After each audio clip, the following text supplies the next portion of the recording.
আসসালামু আলাইকুম। আশা করি আল্লাহর মতো সবাই সহি সালামতে অনেক অনেক ভালো আছেন। আমি আজকে বানাবো আলুর ভর্তা। আলুর ভর্তা বানানো সবাই জানেন, কিন্তু আমি যেভাবে আলুর ভর্তা বানাই তা আপনাদের মাঝে শেয়ার করলাম। আশা করি আপনারা রেসিপিটা দেখে ভালো লাগবে। তাহলে চলুন দেরি না করে আলুর ভর্তা বানানো শুরু করে দিই। এখানে আমি একটা পাতিলে ছোট মানে একটা মগে কিছুটা পানি গরম করে নিয়ে নিছি। তারপর এখানে 600 গ্রাম আলু নিয়ে নিছি। আর আলুগুলো ভালো করে ধুয়ে চামড়া সহকারে নিয়ে নিছি। পুষ্টিবিদদের কথা মতে মানে আলু চামড়া সহকারে যদি আপনারা রান্না করেন তাহলে পুষ্টিগুণ বজায় থাকে। তাই পুষ্টিগুণ বজায় রেখে আমি চামড়া সহকারে ধুয়ে ভালো করে সাফ করে আলুগুলো এবার বয়েল করার জন্য দিয়ে দিলাম।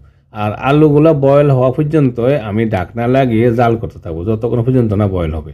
অনেকক্ষণ পর আমি আলুগুলো চেক করে নিয়ে নিয়েছিলাম, আমার আলুগুলো বয়েল হয়ে গেছে। তারপর আপনাদেরকে দেখাই, একটা শলা দিয়ে দেখি, দেখুন আলুগুলো আমার বয়েল হয়ে গেছে অলরেডি, খুব নরম হয়ে গেছে। এরকম হলে মানে আলুগুলো মরতে ভালো হয়। এবার আমি এখান থেকে চুলা থেকে নামিয়ে ঠান্ডা করে রেখে দিব আলুগুলা। তারপরে চুলাতে আমি একটা প্যান বসিয়ে দিলাম। প্যানে আমি পরিমাণ মতো একটু সরিষার তেল দিয়ে দিলাম। সরিষার তেলটা একটু নাড়া দিয়ে একটু মানে দিয়ে প্যানের সাইডে সাইডে একটু লাগিয়ে নিলাম। আর তেলটা গরম হওয়ার পর আমি এখানে কয়েকটা শুকনো মরিচ দিলাম। শুকনো মরিচগুলো আমি একটু ভাজি করে নিব। আমি যেহেতু শুকনো মরিচ দিয়ে ভর্তাটা বানাবো, তাই শুকনো মরিচগুলো প্রথমে একটু ভাজি করে নিয়ে নিব। শুকনো মরিচ আমি অনেকগুলোই নিছি, সবগুলো কিন্তু ভর্তার লগে দিব না, এক্সট্রা কিছু রাখবো আমি পরবর্তী সময় খাওয়ার জন্য। এবার শুকনো মরিচগুলো আমার দেখুন হয়ে গেছে, একেবারে বেশি কালা করবো না, তাহলে ভর্তাটা কিন্তু কালা হয়ে যায়। মানে যে গরমের হিটে আর একটু কালার আসা যাবে। এবার মরিচগুলো আমি উঠে নিয়ে নিলাম। উঠে নিয়ে এখানে আমি একটা প্লেটে আলুগুলো চামড়াটা সিলে উঠে নিয়ে নিলাম। এখনটা অনেকটা ঠান্ডা হয়ে গেছে, পুরোপুরি হয় না, কিছুটা গরম আছে। এবার আমি হাত দিয়ে ভালো করে আলুগুলো একটু ভেঙে নিয়ে আলুগুলো মথে নিব।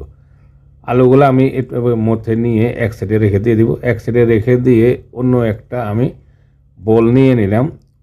বলে আমি প্রথমে কিছুটা মরিচ নিয়ে নিব। এখানে কিন্তু অনেকগুলো মরিচ, সবগুলো মরিচ দিব না, তাহলে জাল অনেকটা বেশি হয়ে যাবে। কিছুটা মরিচ দেবো আর এক্সট্রা মরিচগুলো রেখে দেবো আমি এক্সট্রাভাবে খাওয়ার জন্য। তারপরে প্রথমে আমি হাতে একটা গ্লুস লাগিয়ে নিলাম যাতে হাতটা না জ্বলে। তারপর মরিচগুলো একটু ভেঙে নিয়ে নিব। ভেঙে নিয়ে এইখানে আমি দিয়ে দিব একটু মানে স্বাদ মতো লবণ। লবণটা যদি প্রয়োজন হয় আমি পরে দেবো, নাহলে না দিলে চলবে। আর সামান্য একটু সরিষার তেল দিলাম। আমি তেল বেশি দিই না, যেহেতু আমি এই ভর্তাটা আবার ফ্রাই করব, এই জন্য তেল বেশি দিই নাই। এখানে পেঁয়াজও দিব না, পেঁয়াজটা আমি পরে ফ্রাই করে দেবো। যাই হোক, এবার আমি আলু যে ভর্তা করে রেখেছিলাম, ভর্তা আলুটা এবার মরিচ এবং সরিষার তেলের সাথে মেখে ভালো করে মেখে নিয়ে রেডি করে রাখবো। একটু ভালো করে মাখতে হবে যাতে করে মানে সম্পূর্ণ সরিষার তেল বা মরিচগুলো আলুর সাথে ভালো করে মাখা হয়। মেখে চোখে নিয়ে নিলাম। এবার চলে আসলাম আবারও চুলে যে দেখছেন আপনারা তেল দিছিলাম, তেলে আমি মানে মরিচগুলো টেলে নিয়ে নিছি।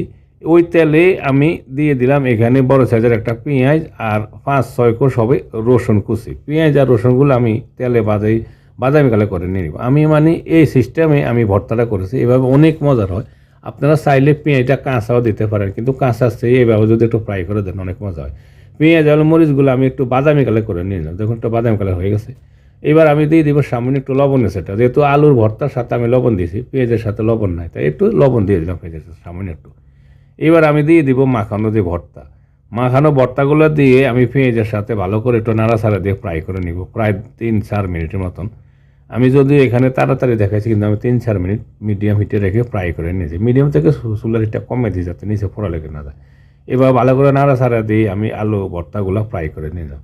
সর্বশেষে দিয়ে দিলাম কিছুটা ধনিয়া পাতা। আমাদের এখানে কিন্তু ধনিয়া পাতা 12 মাস পাওয়া যায়, তাই আমি যে কোনো কিছুটা ধনিয়া পাতাটা ব্যবহার করি, আমার পছন্দ।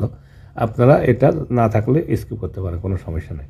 ধনিয়া পাতাটা দিয়ে নাড়াচাড়া দিয়ে আমি করলাম, আমি একটু লবণ টেস্ট করে নিব।